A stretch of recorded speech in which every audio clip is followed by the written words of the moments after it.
इस वीडियो में हमने 21 ऐसे रूल्स दिए हैं जो ई से जुड़े हैं और ये 21 रूल्स आपकी इंग्लिश के लिए बहुत ही ज़रूरी हैं।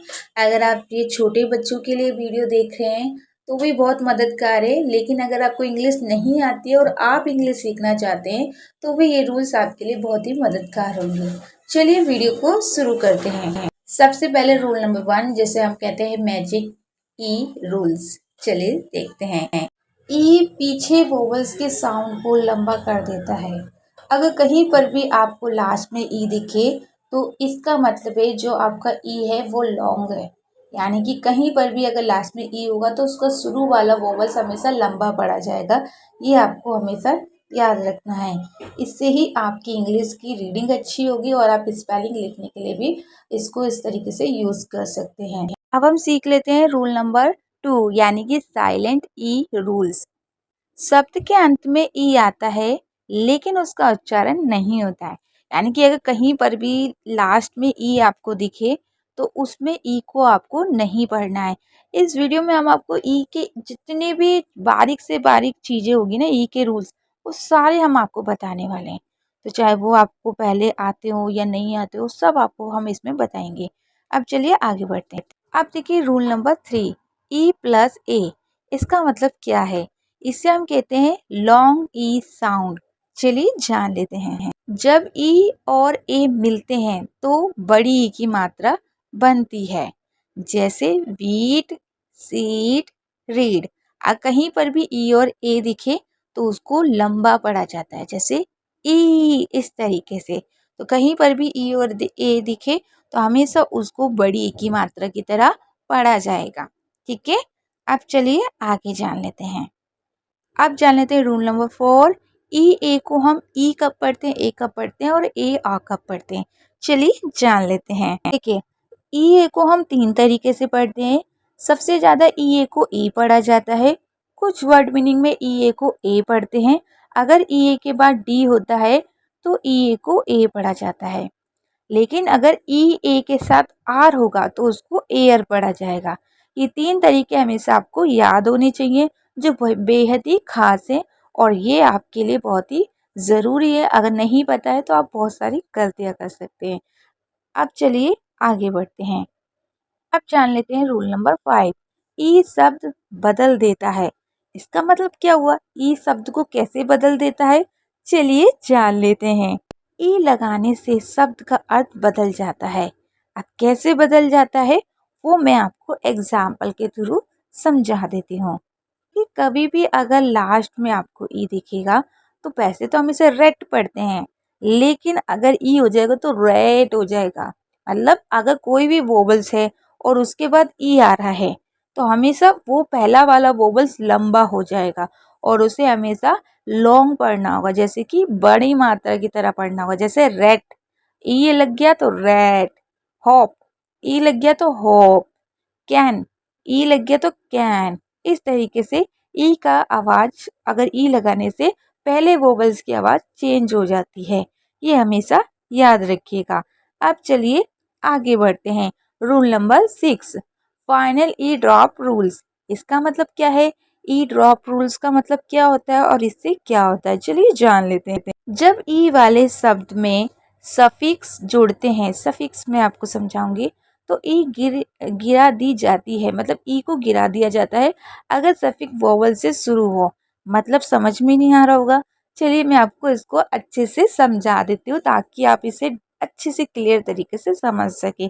सफिक्स के बारे में भी मैं आपको थोड़ा बता दूंगी कि जब भी कभी भी अगर ई लास्ट में है और उसके साथ सफिक्स यानी कि आईएनजी हो गया, ईडी हो गया, या कोई भी ऐसी चीज़ है जो जुड़ती हो, उसे सफिक्स बोला जाता है। तो ई हमारा हट जाता है।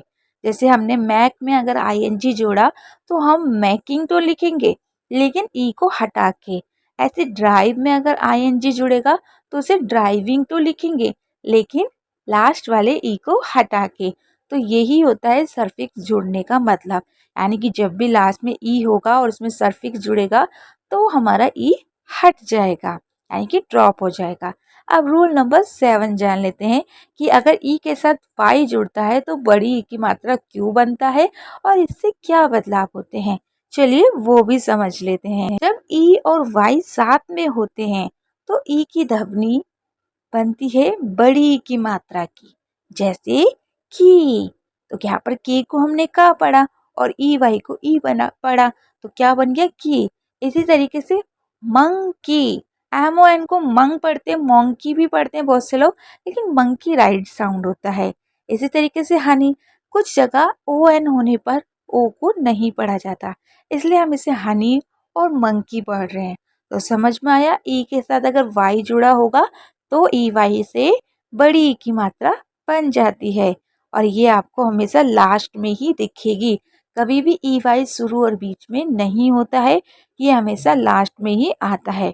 अब चलिए आगे जान लेते हैं और आपके रूल्स का भंडार समझ आ जाए। अब जान लेते हैं रूल नंबर 8। ई के बाद डी जोड़ते हैं तो पास्ट टेंस बनता है। मतलब क्या है, ई के साथ डी जोड़ने से पास्ट टेंस कैसे बन जाता है, मैं बताती हूँ। ये जानने के बाद आप कहेंगे अरे ये तो मुझे पहले नहीं पता था, लेकिन देख के समझ में आ जाता था। कैसे, चलिए जान लेते हैं। जैसे कोई एक वर्ड मीनिंग है, जैसे लाइक है, लव है, अगर उसमें आपको ईडी जोड़ दिया जाए तो वो पास्ट टेंस बन जाएगा। यानी कि अगर किसी भी वर्ड मीनिंग में ईडी जुड़ा होगा तो वो हमेशा पास्ट टेंस है। यानी कि आप सिर्फ अपने वर्ड मीनिंग से समझ सकते हैं कि ये जो बात चल रही है वो पास्ट में चल रही है या प्रेजेंट में चल रही है। अगर ईडी नहीं है तो प्रेजेंट में चल रही है, मतलब हे में चल रही है। और अगर ईडी है तो जैसे था हो गया या फिर आ ई हो गया। तो अगर कभी भी ईडी दिखे तो समझ जाइए कि वो पास्ट है। तो ई का बहुत ज़रूरी रूल्स होता है जो आपको पता नहीं है। ई वाले शब्दों को आप देखिए, रूल नंबर 9 का मतलब क्या है। ई वाले शब्दों में प्लूरल बनाने के लिए एस जोड़ते हैं। मतलब क्या है, अगर आपको ई को मतलब ई वाले शब्द हैं जिसमें लास्ट में ई है और आपको उसको प्लूरल बनाना है तो उसमें ई जोड़ते हैं। इसका मतलब क्या है, चलिए समझ लेते हैं। अगर कभी भी आपको कोई भी वर्ड मीनिंग दिख रही है उसके लास्ट में ई है तो वो नॉर्मल ही है, लेकिन अगर उसमें हम एस जोड़ देते हैं तो वो प्लूरल बन जाएगा। जैसे नेम, नेम का मतलब है नाम, किसी एक का नाम, लेकिन अगर हमने उसमें एस जोड़ दिया तो वो नेम्स हो जाएगा, यानी कि बहुत सारे नाम।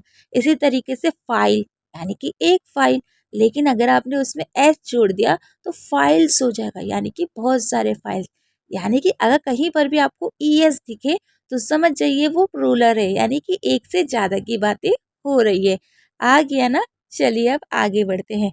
हाँ, अगर आपने चैनल को सब्सक्राइब नहीं किया है तो जल्दी से कर लीजिए, क्योंकि रूल नंबर 3 के साथ साथ आपको पार्ट 3 भी तो जानना है ना, क्योंकि पार्ट 3 में आई के सारे रूल सीखने वाले हैं, वो भी ऐसे रूल जो आपको पहले कभी नहीं पता होंगे। तो प्लीज़ चैनल को सब्सक्राइब कर लीजिए ताकि सारी वीडियो आपको मिल सके और आप सही नॉलेज फ्री में ले सके। चलिए आगे बढ़ते हैं। अब रूल नंबर 10 क्या है, CEGE प्लस ई, सॉफ्ट साउंड। इसका मतलब क्या होता है, चलिए समझ लेते हैं। यहाँ पर आपको हर एक चीज़ ऐसे समझाई जाएगी कि फिर वीडियो दोबारा देखने की भी ज़रूरत नहीं पड़ेगी। चलिए मैं आपको अच्छे से समझा देती हूँ। सी या जी के बाद अगर ई आए तो उनकी साउंड सॉफ्ट हो जाती है। अब सॉफ्ट का मतलब क्या है, सॉफ्ट का मतलब है अगर कभी भी सी के बाद ई आए या जी के बाद ई आए तो हमेशा सी और जी को जल्दी पढ़ा जाता है। सॉफ्ट का मतलब जो जल्दी पढ़ा जाता है, जैसे फेस, सा एकदम जल्दी बोला जा रहा है। राइस, सा जल्दी बोला जा रहा है।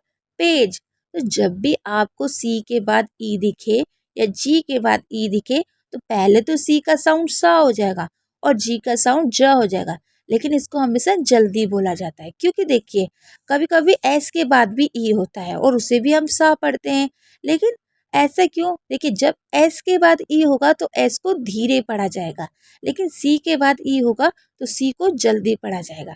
इसीलिए तो कहीं एस लिखा होता है, एस ई लिखा होता है, कहीं सी ई लिखा होता है, क्योंकि सा का मतलब तो दोनों एक ही है। सा के लिए सी भी लिखते हैं, सा के लिए एस भी लिखते हैं, लेकिन फर्क होता है कि जहाँ जल्दी सा बोला जाए वहाँ सी ई लिखना है और जहाँ धीरे सा बोला जाए वहाँ एस ई लिखना है। इसीलिए सॉफ्ट और लॉन्ग साउंड का आपको बता रही हूँ। अब चलिए आगे बढ़ते हैं और जल्दी जल्दी रूल्स को जान लेते हैं। रूल नंबर 11 में क्या है, देखिए कभी भी ई के साथ अगर ओ या ई या यू जुड़े तो उसकी आवाज़ लंबी हो जाती है। जैसे साउंड जान लेते हैं, जैसे ओ के साथ अगर ई जुड़ गया तो वो टो बन जाएगा। वो क्या हो जाएगा, टो तो बनना है लेकिन वो लंबा ओ पढ़ा जाएगा, टो। टो ऐसे नहीं पढ़ा जाएगा। इसी तरीके से फो, इसी तरीके से यू के साथ अगर ई जुड़ गया तो वो ऊ तो बनेगा लेकिन लंबा ऊ, जैसे ग्लू, ग्लू ऐसे नहीं बोलेंगे। तो जब भी कहीं पर भी अगर किसी भी वोवेल्स के साथ, जैसे ओ के साथ, यू के साथ अगर ई जुड़ जाए तो हमेशा वो साउंड को लंबा कर देता है। ये हमेशा याद रखिएगा, और ये हमेशा लास्ट में ही आएगा, ये भी याद रखिएगा, ये बीच में नहीं आता है। ठीक है, अब आगे बढ़ते हैं। Rule number 12। रूल नंबर 12 का मतलब है IVE। IVE का मतलब क्या है? IVE में ई होता है, होता तो है लेकिन क्या मतलब है और ये क्यों होता है ये भी तो पता होना चाहिए। देखिए, ई का मतलब होता है एग्जेक्टिव बनाने में, मतलब ई क्यों लिखा जाता है, एग्जेक्टिव के लिए, जैसे एक्टिव, क्रिएटिव, पॉजिटिव। यहाँ पर आपको IVE दिख रहा है, क्रिएटिव में IVE दिख रहा है, पॉजिटिव में भी दिख रहा है। यानी कि जब भी हमें कोई एग्जेक्टिव बनाना हो तो हम उसमें IVE जोड़ देते हैं। जैसे एक्ट, मतलब कोई एक्ट कर रहा है, लेकिन अगर हम उसे एग्जेक्टिव बनाना है, उसको खास बनाना है, तो हम उसमें IVE जोड़ देंगे, तो वो बन जाएगा एक्टिव। हम कहेंगे ये बहुत एक्टिव है, इसके अंदर मतलब बहुत ही फुर्तीला है, तो वो क्या बन गया, एग्जेक्टिव बन गया। तो किसी भी वर्ड मीनिंग में अगर हम IVE जोड़ते हैं तो वो क्या बन जाता है, एग्जेक्टिव बन जाता है, वो उस चीज को खास बना देता है। जैसे क्रिएट, क्रिएट का मतलब होता है किसी चीज को क्रिएट करना, बनाना, लेकिन अगर हम उसमें IVE जोड़ देंगे तो क्रिएटिव हो गया, मतलब बहुत अच्छे से बनाने वाला। जैसे पॉजिटिव बोलते हैं या पॉजिटिव बोलते हैं, तो पॉजिटिव यानी कि ये बहुत पॉजिटिव है, ये हर चीज को अच्छे से समझता है, गुस्सा नहीं करता है, तो वो क्या है, एक खास चीज। कहीं पर भी IVE आपको दिखे तो समझ जाइए वो एग्जेक्टिव है। तो इससे भी आप बहुत आसानी से शब्दों को समझ सकते हैं। अब चलिए रूल नंबर 13 जान लेते हैं। रूल नंबर 13 है MENT, यानी कि मेंट। मेंट के पहले ई आता है। अगर कहीं पर भी आपको मेंट लिखने के लिए बोले तो उसके पहले ई जरूर दिखेगा। अब आप कहेंगे ऐसा भी होता है, हाँ जी ऐसा ही होता है। अगर कहीं पर भी आपको मेंट दिख रहा है तो ई जरूर दिखेगा। तो कहीं पर भी आपको मेंट लिखना हो तो उससे पहले ई जरूर लिखे। जैसे इम्प्रूवमेंट हो गया, अचीवमेंट हो गया, तो मेंट से पहले ई आएगा, ये आपको याद रखना है। तो ये भी बहुत खास चीज़ है, शायद आपको पहले ना पता हो लेकिन अब आपको पता चल जाएगी। अगर आप चाहते हैं ये ऐसे ही खास रूल्स हमें पता चलते रहे और हम जल्दी जल्दी इंग्लिश सीखते रहे, तो इस चैनल को सब्सक्राइब बिल्कुल करिएगा। क्योंकि मैं मानती हूँ कि सब्सक्राइब अगर आप नहीं करेंगे तो क्या होगा, नहीं करेंगे तो ये खास वीडियोस आपके पास नहीं आ पाएगी। लेकिन अगर आपने पहले से सब्सक्राइब कर रखा है तो फिर तो बहुत ही अच्छी बात है, आपको ये सारी वीडियोस जल्दी जल्दी मिलती रहेगी और फ्री मिलती रहेगी।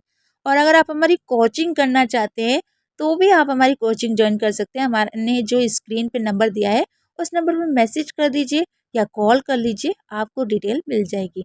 बुक भी हम देते हैं रूल्स की, वो भी आप देखिए। NESS यानी कि नेस। नेस से पहले ई नहीं हटता। अब आप कहेंगे ई नहीं हटते का मतलब क्या है, देखिए जहाँ पर भी नेस दिखे तो वहाँ पर भी ई पहले ज़रूर दिखेगा। अगर आप किसी भी वर्ड मीनिंग में नेस लिख रहे हैं तो उसमें ई लिखा हुआ आपको हमेशा दिखेगा ही दिखेगा। ठीक है, इसको हमेशा याद रखिएगा।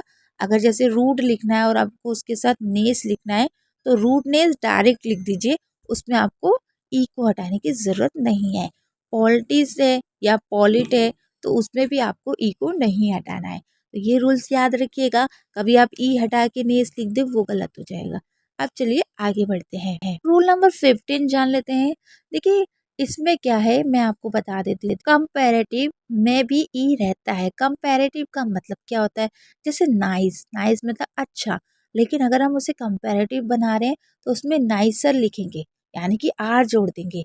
तो जब भी आप किसी वर्ड मीनिंग को कंपैरेटिव में चेंज करें, यानी कि बहुत अच्छा बता रहे हो किसी चीज़ को, जैसे नाइस यानी कि अच्छा, लेकिन अगर आप बताना चाहते हो बहुत ही अच्छा तो आप उसमें आर जोड़ देंगे, तो वो बन जाएगा नाइसर, यानी कि बहुत अच्छे के लिए आप इस तरीके से लिख सकते हैं। ब्रेव, अब ब्रेव में अगर आप बहुत अच्छा बना सकते हैं तो ब्रेवर बोल सकते हैं, तो इसके लिए भी ई आर काम करता है। इसी तरीके से रूल नंबर 16, एल वाई से पहले ई हट जाता है। देखिए, अगर कभी भी आप लास्ट में एल वाई जोड़ रहे हैं, जैसे सिंपल, आपको लिखना आता है, लेकिन कोई आपको बोल रहा है सिंपली लिखिए, तो सिंपल आपको पता है कैसे लिखा जाता है, लास्ट में ई आता है। लेकिन अगर कोई आपको सिंपली बोल रहा है तो आप उस ई को हटा के एल वाई लिखें। कभी आप सोचे कि सिंपल के साथ ही एल वाई भी लिख देते हैं, वो गलत हो जाएगा। तो ये चीज़ आपको पता होनी चाहिए कि जहाँ पर भी एल वाई जुड़ेगा उससे पहले ई को हटा देना है। जैसे जेंटल, जेंटली, इस तरीके से आपको याद रखना है, क्योंकि कई बार हमें आता तो है लेकिन हम कुछ गलतियों की वजह से स्पेलिंग गलत लिख देते हैं और फिर हमारी बेइज्जती होती है, लोग हमारा मजाक बनाते हैं। मैं नहीं चाहती आपका मजाक बने, तो आप ये रूल्स समझ लीजिए ताकि आप आगे गलती ना करें। रूल नंबर 17 जान लेते हैं। Word ending in E N C और ए एन सी। कई बार आपने लास्ट में ई एन सी और ए एन सी देखा होगा, लेकिन इसका मतलब क्या है? ई शब्द के एंडिंग में ते होता है, मतलब ये हमेशा शब्द के लास्ट में लिखा हुआ दिखता है। जैसे डिफरेंस है तो ई एन सी लिखा है, ऑफेन परफॉर्मेंस है तो ए एन सी लिखा है। तो दोनों में फ़र्क क्या है वो भी आपको पता होना चाहिए। तो कहीं पर भी एंस जल्दी बोला जाए तो ई एन सी लिखेंगे और धीरे से बोला जाए एंस तो ए एन सी लिखेंगे। तो ये आपको याद रखना है। इसमें बस इतना ही डिफरेंस है कि एक जल्दी बोला जाता है, एक धीरे। अब रूल नंबर 19 जान लेते हैं। सफिक्स ईडी में ई का योगदान ई वाले शब्द से ई डी ही जोड़ते हैं, मतलब जो सफिक्स होता है। अब जैसे मान लीजिए सफिक्स का मतलब होता है, जैसे कोई भी अगर आप वर्ड मीनिंग को किसी में जोड़ रहे हो तो वो सरफिक्स कहलाता है। जैसे क्लोज है तो क्लोज सरफिक्स नहीं है, लेकिन अगर आप उसमें डी जोड़ रहे हैं तो वो सरफिक्स है। जैसे आपको क्लोज है, अब उसमें आप डी जोड़ देंगे तो वो क्या बन जाएगा, आपका क्लोज्ड बन जाएगा, यानी कि वो पास्ट में बन जाएगा।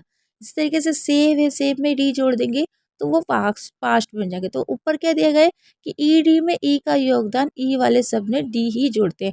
मतलब अगर आपको पास्ट बनाना है और उससे पहले ई दे रखा है तो आपको दोबारा से ईडी लिखने की ज़रूरत नहीं है। आप पता है कि ईडी जोड़ना है तो हम क्या करेंगे, ईडी ही दोबारा लिख देंगे तो उसमें दो दो ई हो जाएगा। तो यही आपको बताया जा रहा है कि अगर आप किसी को किसी भी वर्ड मीनिंग को पास्ट में बदल रहे हैं और उसमें पहले से लास्ट में ई दे रखा है तो आपको दोबारा से ई इसमें नहीं लिखना है, सिर्फ डी लिख देना है। तो ये आपको याद रखना है। अब रूल नंबर 20 जान लेते हैं। सॉरी, थोड़ा आगे पीछे हो गया, 18 मैंने पहले बताना था लेकिन बाद में बता रही हूँ, लेकिन कोई बात नहीं। वर्ब में ई होता है। अब आपका मतलब वर्ब का मतलब क्या है? देखिए, जब भी कोई वर्ब आएगी तो उसके लास्ट में ई ज़रूर देखें। जैसे बैक हो गया, टेक हो गया, लव हो गया, तो जो भी वर्ब होगी ना उसमें ई आपको ज़रूर दिखेगा। ये इसकी पहचान होती है। तो ये आपको याद रखना है, ठीक है? अब ये समझ में आ गया, अब आगे बढ़ते हैं। रूल नंबर 20 जान लेते हैं। स्ट्रेस शिफ्ट ई वर्ड्स, इसका मतलब क्या है? कुछ वर्ड में ई से स्ट्रेस शिफ्ट होता है। स्ट्रेस शिफ्ट का मतलब क्या है? देखिए, अगर आपको कोई वर्ड नाउन में है और अगर आपको उसमें वर्ब में बदलना है तो आपको उसके लिए कुछ रूल्स फॉलो करने होते हैं। अब वो कैसे फॉलो करने होंगे वो आपको पता होना चाहिए। तो उसका रूल्स मैं आपको बताऊंगी पार्ट 3 में, जिसमें हम आई के बहुत सारे रूल्स सिखाने वाले हैं और साथ में इसका राज भी खोलने वाले हैं। तो प्लीज़ अगर आपको ये वीडियो अच्छी लगी है तो मुझे कमेंट करिएगा कि आपको और भी वीडियो चाहिए, तो मैं आपके लिए बहुत सारी वीडियोस लाऊंगी जिससे आपकी इंग्लिश बहुत अच्छी हो जाएगी। और बहुत एक कमेंट आया था कि मैम स्पेलिंग की भी वीडियो बनाइए, तो जल्दी मैं स्पेलिंग के भी रूल्स की सारी वीडियोस बनाने वाली हूँ। तो आप बिल्कुल देर ना करें, इस चैनल से बने रहें और हमारी फैमिली से जुड़े रहें। Okay, bye.